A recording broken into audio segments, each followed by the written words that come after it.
नमस्कार साथियों, स्वागत है आपका हमारे YouTube चैनल में। आप छत्तीसगढ़ की किस जगह से हमारे समाचार सुन रहे हैं, कृपया कमेंट बॉक्स में लिखकर हमें जरूर बताएं। रायपुर से प्रस्तुत हैं छत्तीसगढ़ के प्रादेशिक समाचार। समाचारों के साथ मैं रजनी शुक्ला। पहले मुख्य समाचार। प्रधानमंत्री नरेंद्र मोदी आज विकसित भारत संकल्प यात्रा का शुभारंभ करेंगे। श्री मोदी वर्चुअल माध्यम से देश भर में यात्रा के अंतर्गत होने वाले कार्यक्रम से जुड़ेंगे और हितग्राहियों से चर्चा करेंगे। छत्तीसगढ़ में विकसित भारत संकल्प यात्रा के शुभारंभ अवसर पर मुख्य कार्यक्रम रायपुर के बूढ़ा तालाब परिसर में होगा। मुख्यमंत्री विष्णुदेव साय वर्चुअल माध्यम से राज्य के विभिन्न जिलों से जुड़ेंगे और यात्रा के संबंध में संवाद करेंगे। मुख्यमंत्री ने स्वास्थ्य विभाग की समीक्षा बैठक में प्रदेश में कुष्ठ के विरुद्ध युद्ध अभियान चलाने के निर्देश दिए।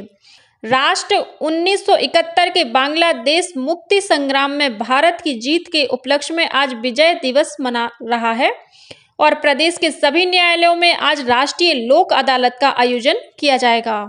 अब समाचार विस्तार से।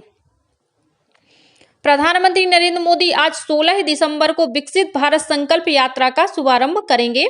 इस दौरान वे शाम 4 बजे वर्चुअल माध्यम से देश भर में यात्रा के अंतर्गत आयोजित होने वाले कार्यक्रमों से जुड़ेंगे और हितग्राहियों से चर्चा करेंगे। छत्तीसगढ़ में भी विकसित भारत संकल्प यात्रा आज से शुरू हो रही है। इसका शुभारंभ राजधानी रायपुर के बूढ़ा तालाब परिसर से होगा। शुभारंभ कार्यक्रम में राज्य के मुख्यमंत्री विष्णुदेव साय शामिल होंगे। इस अवसर पर वे विभिन्न जिलों से वर्चुअल माध्यम से जुड़कर यात्रा के संबंध में संवाद करेंगे। छत्तीसगढ़ में विकसित भारत संकल्प यात्रा आज से शुरू होकर 26 जनवरी तक चलेगी। इस दौरान यह यात्रा राज्य के विभिन्न स्थानों में भ्रमण करेगी। यात्रा के प्रथम चरण के तहत छत्तीसगढ़ के 4 शहरी क्षेत्रों रायपुर, बिलासपुर, कोरबा और दुर्ग के साथ ही 70 ग्रामीण क्षेत्रों में कार्यक्रमों का आयोजन किया जाएगा। इसी तरह विभिन्न जिलों के 70 ग्रामीण क्षेत्रों में भी कार्यक्रम आयोजित किए जाएंगे। यात्रा के दौरान केंद्र सरकार की आयुष्मान भारत, प्रधानमंत्री आवास योजना, उज्ज्वला योजना, किसान क्रेडिट कार्ड जैसी फ्लैगशिप योजनाओं को आईईसी मोबाइल वैन के जरिए जन जन तक पहुंचाया जाएगा। एलईडी युक्त वैन के माध्यम से प्रधानमंत्री का संदेश, योजनाओं की जानकारी और योजनाओं से संबंधित चलचित्र प्रदर्शित किए जाएंगे। इसके अलावा योजनाओं से संबंधित पंपलेट, बुकलेट वितरित करने के साथ साथ योजनाओं का लाभ लेने के लिए आवेदन और लाभ वितरण भी सुनिश्चित किया जाएगा। योजनाओं के संबंध में जागरूकता के लिए प्रश्नोत्तरी और सांस्कृतिक कार्यक्रम भी होंगे। वहीं योजनाओं के लाभार्थियों की व्यक्तिगत सफलता की कहानियों और उपलब्धियों को साझा करने के लिए मेरी कहानी मेरी जुबानी जैसे कार्यक्रम भी होंगे। साथ ही प्राकृतिक खेती तथा मृदा स्वास्थ्य कार्ड के संबंध में जानकारी दी जाएगी। इसी तरह स्वास्थ्य मेला, उज्ज्वला योजना, आधार कार्ड अपडेशन जैसे कार्यों के लिए स्टॉल भी लगाए जाएंगे। इन स्टॉलों में नागरिकों को केंद्र सरकार की विभिन्न योजनाओं का लाभ दिलाने की भी व्यवस्था होगी। छत्तीसगढ़ के विभिन्न जिलों में विकसित भारत संकल्प यात्रा को सफल बनाने के लिए जिला प्रशासन द्वारा तैयारियां की जा रही हैं। विभिन्न जिलों में कलेक्टरों ने बैठक लेकर अधिकारियों को आवश्यक दिशा निर्देश दिए। दुर्ग जिले में यात्रा के दौरान स्वच्छ भारत मिशन के अंतर्गत ओडीएफ श्रेणी की ग्राम पंचायतों को अभिनंदन पत्र प्रदान किए जाएंगे। वहीं कोरिया जिले में विकसित भारत संकल्प यात्रा के तहत स्वच्छता अभियान चलाया गया और स्वच्छता की शपथ ली गई। इस दौरान स्कूली बच्चों ने जागरूकता रैली भी निकाली। जसपुर जिले में 16 दिसंबर को यात्रा के पहले चरण में जसपुर ब्लॉक के ग्राम आरा, कुनकुरी ब्लॉक के ग्राम डोड़ी बाहर, फरसा बाहर के केरसाई, पत्थलगांव के शिवपुर और बगीचा ब्लॉक के ग्राम दुर्गापारा में कार्यक्रम आयोजित किए जाएंगे। वहीं नारायणपुर जिले में ब्रेह बेड़ा, गरांजी और बेनूर में आज दोपहर 3 से शाम 5 बजे तक विकसित भारत संकल्प यात्रा के तहत कार्यक्रमों का आयोजन होगा। मुख्यमंत्री विष्णुदेव साय ने प्रदेश में कुष्ठ के विरुद्ध युद्ध अभियान चलाने के निर्देश दिए हैं। श्री साय ने स्वास्थ्य विभाग की समीक्षा बैठक में अधिकारियों से कहा कि प्रदेश को कुष्ठ रोग से मुक्त करने के लिए तत्काल कार्य प्रारंभ किया जाए। उन्होंने एम्बुलेंस सेवा 108 और मानसिक स्वास्थ्य के लिए संचालित सेवाओं पर जोर देने को भी कहा।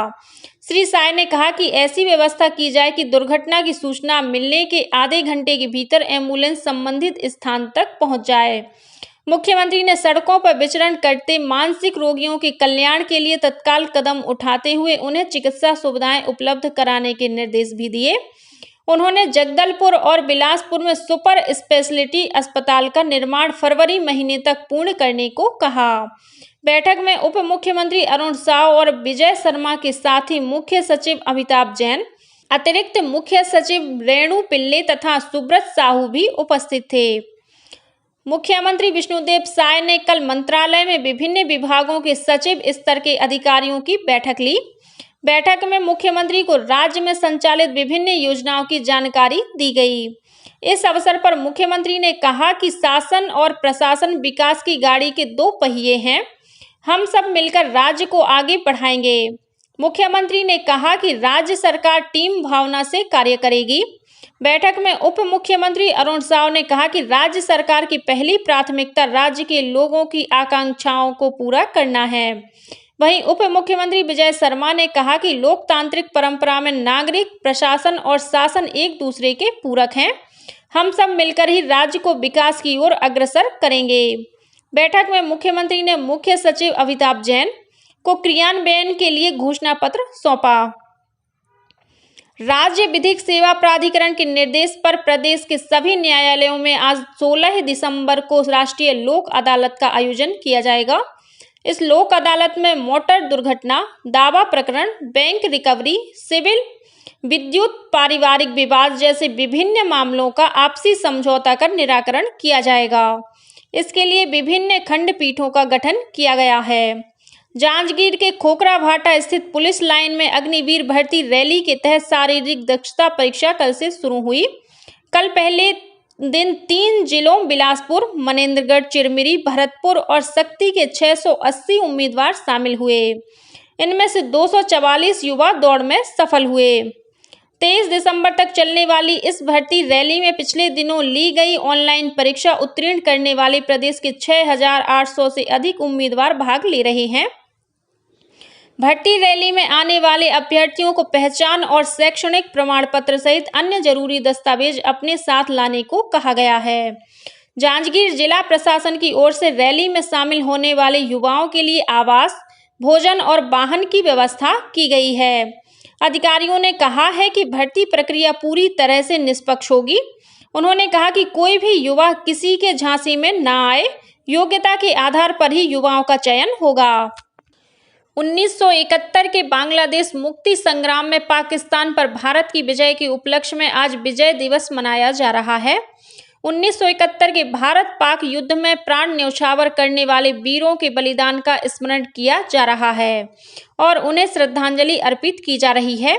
16 दिसंबर 1971 को पाकिस्तानी सेना प्रमुख जनरल आमिर अब्दुल्ला खान नियाजी ने हार के बाद ढाका में लेफ्टिनेंट जनरल जगजीत सिंह अरोड़ा के नेतृत्व वाली संयुक्त सेना के समक्ष 93,000 सैनिकों के साथ बिना शर्त समर्पण कर दिया था। इस युद्ध के अंत से स्वतंत्र बांग्लादेश का उदय हुआ। मुख्यमंत्री विष्णुदेव साय ने प्रदेशवासियों को विजय दिवस की शुभकामनाएं देते हुए देश के वीर जवानों को नमन किया है। नवा रायपुर स्थित हिदायतुल्लाह नेशनल लॉ यूनिवर्सिटी का 7वां दीक्षांत समारोह 17 दिसंबर को आयोजित किया जाएगा। इस संबंध में रायपुर में आयोजित पत्रकार वार्ता में विश्वविद्यालय के कुलपति डॉक्टर VC विवेकानंद ने बताया कि समारोह में BA LLB ऑनर्स के 150 और LLM के 90 छात्र छात्राओं को डिग्री प्रदान की जाएगी। कार्यक्रम के मुख्य अतिथि उच्चतम न्यायालय के न्यायाधीश न्यायमूर्ति अनिरुद्ध बोस होंगे। वहीं विशिष्ट अतिथि के रूप में उच्चतम न्यायालय के न्यायाधीश न्यायमूर्ति प्रशांत कुमार मिश्रा, छत्तीसगढ़ उच्च न्यायालय के मुख्य न्यायाधीश रमेश सिन्हा और उप मुख्यमंत्री अरुण साव भी उपस्थित रहेंगे।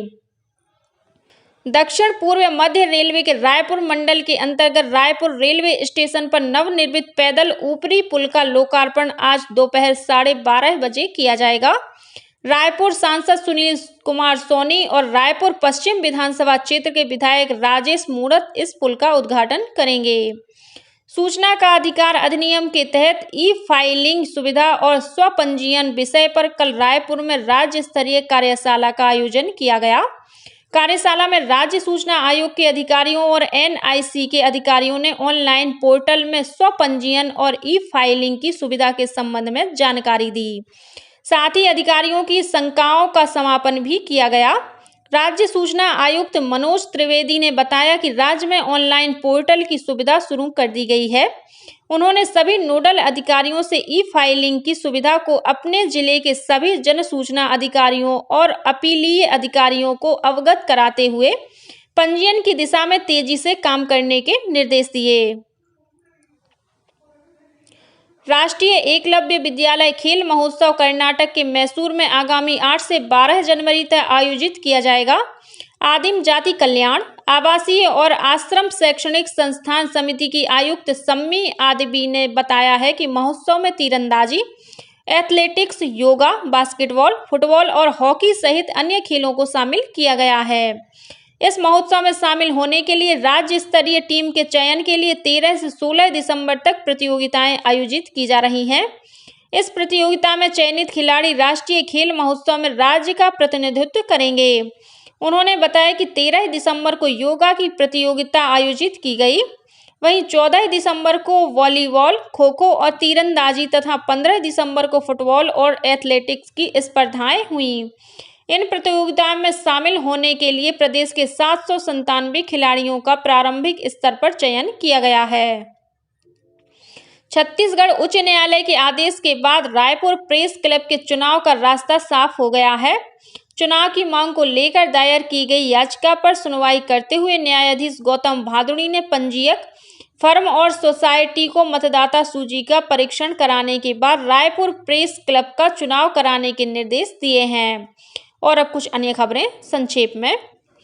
राष्ट्रपति द्रौपदी मुर्मू ने विष्णुदेव साय को छत्तीसगढ़ का मुख्यमंत्री बनने पर बधाई और शुभकामनाएं दी हैं।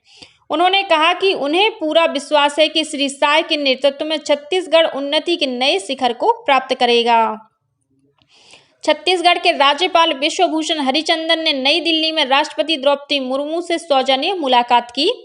छत्तीसगढ़ की 6वीं विधानसभा का पहला सत्र 19 दिसंबर से बुलाए जाने की संभावना है।